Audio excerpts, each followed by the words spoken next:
अगरचे फार्ट्स को openly discuss करना पसंद नहीं किया जाता, but everybody farts and every day. एक एवरेज पर्सन दिन में तकरीबन 10 से 20 बार फार्ट मारता है, जिसमें लगभग 0.6 से 1.8 लीटर्स तक गैस खारिज होती है। ये गैस हमारे पेट में कैसे बनती है, हम फार्ट क्यों मारते हैं और इसमें स्मेल कहाँ से आती है, और कुछ फार्ट्स साइलेंट होती हैं और कुछ लाउड, ऐसा क्यों होता है, ये सब जानेंगे हम आज की इस वीडियो में।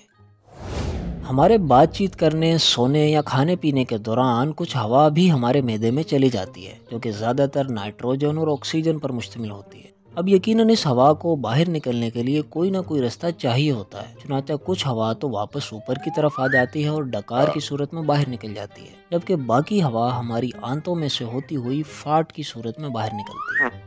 अब ये तो थी वो हवा जो बाहर के एनवायरनमेंट से हमारे अंदर आई, लेकिन इसके अलावा ज़्यादातर गैस खुराक को हजम करने के दौरान हमारी बड़ी आंत में मौजूद बैक्टीरियाज खारिज करते हैं। इसकी सबसे बड़ी वजह होते हैं कुछ अनडाइजेस्टेड कार्बोहाइड्रेट्स, जैसे कुछ शुगर्स, फाइबर्स और स्टार्चेस वगैरह, जो कि बहुत से फलों, आर्टिफिशियल स्वीटनर्स, मुख्तलिफ किस्म की दालों, नट्स, आलूओं और कुछ सब्जियों वगैरह में पाए जाते हैं। अब होता कुछ यूं है कि इन बयान करदा कार्बोहाइड्रेट्स को हमारा मैदा और छोटी आंत ठीक से हजम नहीं कर पाते, लिहाजा ये खाना हमारी बड़ी आंत में जाता है, जहां ट्रिलियंस ऑफ गुड बैक्टीरियाज मौजूद होते हैं, जो कि फिर इन कार्बोहाइड्रेट्स की तोड़ फोड़ करते हैं, इन्हें हजम करते हैं, और इसी दौरान कुछ गैसें भी खारिज करते हैं, जैसे हाइड्रोजन, मीथेन और हाइड्रोजन सल्फाइड। ये हाइड्रोजन और मीथेन गैसें तो ऑडरलेस होती हैं, लेकिन इस हाइड्रोजन सल्फाइड में ये जो सल्फर है, ये हमारी फार्ट्स को स्टिंकी, बदबूदार बनाता है।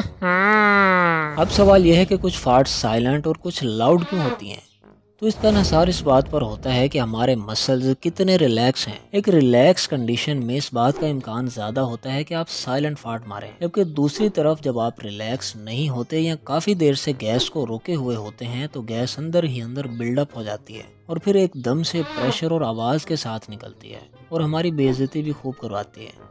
इससे रिलेटेड एक और सवाल भी है कि क्या फार्ट्स को रोके रखना डेंजरस हो सकता है, क्योंकि कई दफ़ा हमें एम्बेरसमेंट से बचने के लिए दूसरों के सामने काफ़ी देर तक अपनी फार्ट रोकनी पड़ती है। तो इसका जवाब है कि हमारे पेट में रुकी हुई इस हवा को किसी न किसी तरह बाहर तो निकलना ही होता है, चाहे यह डकार की सूरत में निकले या फार्ट की सूरत में।